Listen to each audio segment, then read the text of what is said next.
So we're going to do another 5-minute lesson.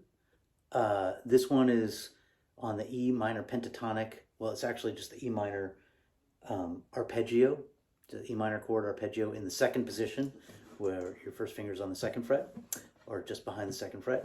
So I played it. I'm going to play it a little slower here now. You're putting your, I'll show you here actually. Before we get into it, if you want to take a peek at what it looks like, it's this over here, right there. And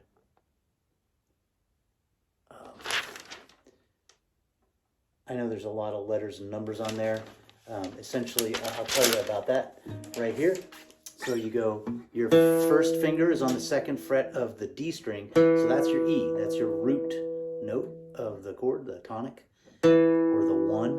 And then the flat 3 you play with your fourth finger, your pinky, on that same string.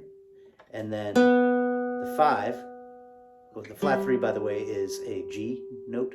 And then the B is the 5th of the E minor chord. So it's root, 3rd, 5th. And that is played on when you're in second position, that's played on the 4th fret with your 3rd finger. And then an E again, the tonic, or the root, the 1, an octave higher here, right? And that's played with your pinky. And then on the pinky on the B string, and then on the E string you play this G with your second finger, your middle finger, and that is on the 3rd fret of the E string. So it's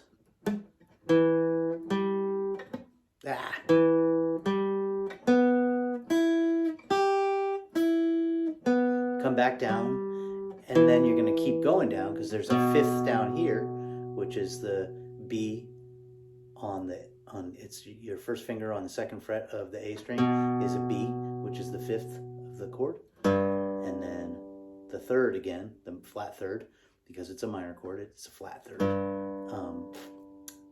And that's on the 3rd fret of the low E string.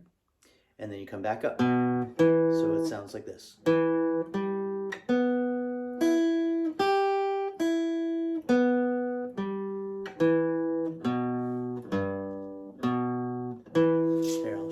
This hand as well, so you're playing alternating strokes down and then up. And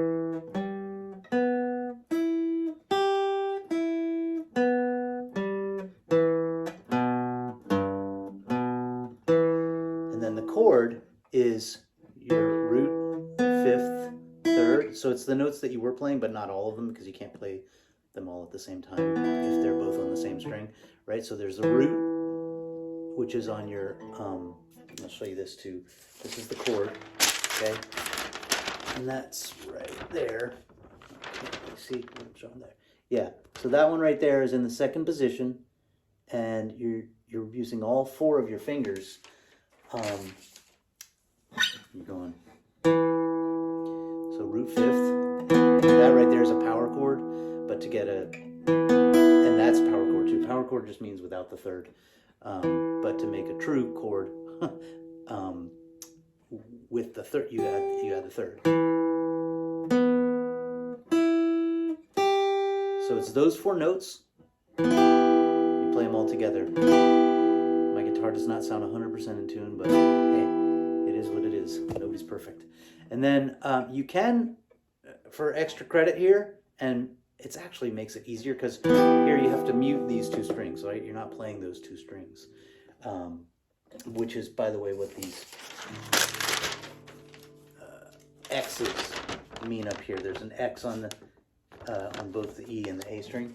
But if you want to add the E and the A string, you can just bar your first finger across those, and then you can play the whole thing. So you can use that open string. Now I'm breaking from the purist approach that I've been taking because I want to do each of these positions without using open strings first, and then I want to add back the open strings and move around and stuff. But so that's the lesson. You got your E minor arpeggio and your E minor chord in second position.